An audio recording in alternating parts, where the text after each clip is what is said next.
اس رات زمین والوں نے اپنے دروازے بند کر دیے تھے، لیکن وہ نہیں جانتے تھے کہ ان کی اس حرکت نے آسمان کے دروازے کھول دیے ہیں۔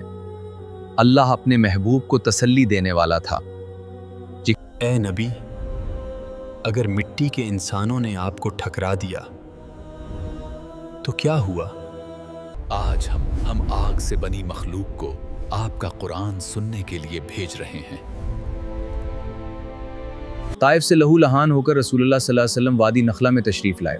رات کا تیسرا پہر تھا، دنیا سو رہی تھی اور اللہ کا رسول اپنے رب کے سامنے کھڑا ہو کر قرآن پڑھ رہا تھا۔ اس آیت کا ترجمہ ادار۔ ظاہر ہے کہ آپ کو لگا ہوگا کہ آپ اکیلے ہیں، لیکن اس رات اس ویران وادی میں ایک عجیب و غریب ہلچل ہونے والی تھی۔ آسمان کے دروازے بند ہیں، ہم اوپر نہیں جا سکتے، ہر طرف آگ کے گولے ہیں، خبر رک گئی ہے۔ ادھر آسمان میں جنات پریشان تھے، انہیں آسمان سے نکال دیا گیا تھا۔ شیطان نے اپنے شاگردوں کو حکم دیا تھا کہ انتظار کریں، یہ صرف نہیں ہوا، زمین پر ضرور کوئی نئی چیز وجود میں آئی ہے۔ جاؤ مشرق سے مغرب تک زمین کا کونا کونا چھان مارو، ڈھونڈو اسے۔ نسبین کے علاقے سے جنوں کا ایک گروہ تلاش میں وادی نخلا سے گزرا۔ ٹھہرو، یہ کیسی آواز ہے؟ صرف ایک آواز نے ان کے قدم روک دیے۔ یہ شاعری نہیں تھی، یہ جادو نہیں تھا، یہ وہ الفاظ تھے جو سیدھے عرش سے اتر رہے تھے۔ وہ اس کلام کو سنا تو یہ کلام یہ انسانوں کا نہیں لگتا، یہی ہے وہ چیز جس نے آسمان کے راستے کو روک دیا ہے۔ جیسے ہی قرآن کی آیتیں ان کے کانوں سے ٹکرایا، ان کی تلاش ختم ہو گئی۔ وہ سمجھ گئے کہ آسمان کے دروازے اسی کلام کی وجہ سے بند ہوئے ہیں۔ خاموش، غور سے سنو۔ قرآن کا اثر ایسا تھا کہ وہ سب کچھ بھول بیٹھے۔ قرآن کہتا ہے کادو یکونون علیہ لبادا، یعنی وہ سننے کے شوق میں ایک دوسرے کے اوپر چڑھ رہے تھے۔ تھوڑا اور قریب، مجھے اور سننا ہے۔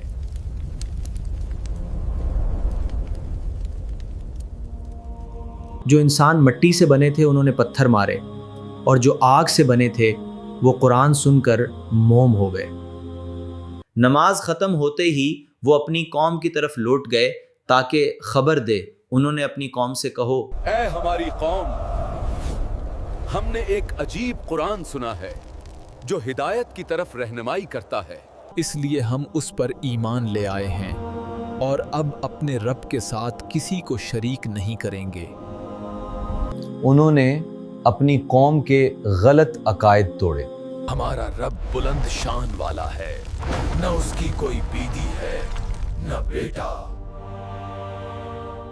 اور ایک بڑی حقیقت بیان کی۔ انسانوں میں سے کچھ لوگ جنات کی پناہ مانگتے تھے، جس سے ہمارا غرور بڑھ گیا تھا۔ انہوں نے بتایا کہ آسمان اب سخت پہرے میں ہے، جو بھی خبر لینے جاتا ہے آگ کا انگارہ اس کا پیچھا کرتا ہے۔ آسمانی جاسوسی ہمیشہ کے لیے بند ہو چکی ہے۔ ایک اور رات آئی جب نبی صلی اللہ علیہ وسلم نے حضرت عبداللہ بن مسعود رضی اللہ عنہ کو ساتھ لیا، ایک دائرہ کھینچا اور فرمایا، چاہے کچھ بھی ہو جائے، اس لکیر سے باہر نہ آنا۔ پھر دھوئیں اور سائے نمودار ہوئے، آوازیں بلند ہوئیں، مگر قرآن کی تلاوت بڑھتی گئی تو وہ مخلوق خاموش ہو کر بیٹھ گئی اور صبح تک اسلام سیکھتی رہی۔ جنات سوال کرتے ہوئے انہوں نے عرض کیا، یا رسول اللہ صلی اللہ علیہ وسلم، ہماری خوراک کیا ہوگی؟ آپ صلی اللہ علیہ وسلم نے فرمایا، ہر وہ ہڈی جس پر اللہ کا نام لیا گیا ہو وہ تمہارے ہاتھ میں گوشت سے بھر جائے گی، اور جانوروں کا گوبر تمہارے جانوروں کا چارہ ہوگا۔ جنات نے صرف ایک بار سنا اور ایمان لے آئے، اور ہمارے گھروں میں قرآن موجود ہے، مگر کیا دل کانپتا ہے، کیا آنکھوں سے آنسو گرتے ہیں۔ فیصلہ آپ کو کرنا ہے، کیا اسے صرف کتاب سمجھ کر رکھ دیں گے یا اسے اسی تڑپ سے کھولیں گے جیسے اس رات جنات نے سنا تھا۔ جس دن قرآن دل میں اتر گیا، دنیا کا ہر خوف ختم ہو جائے گا۔ اگر یہ پیغام آپ کے دل کو چھو گیا ہے تو اسے دوسروں تک پہنچائیں۔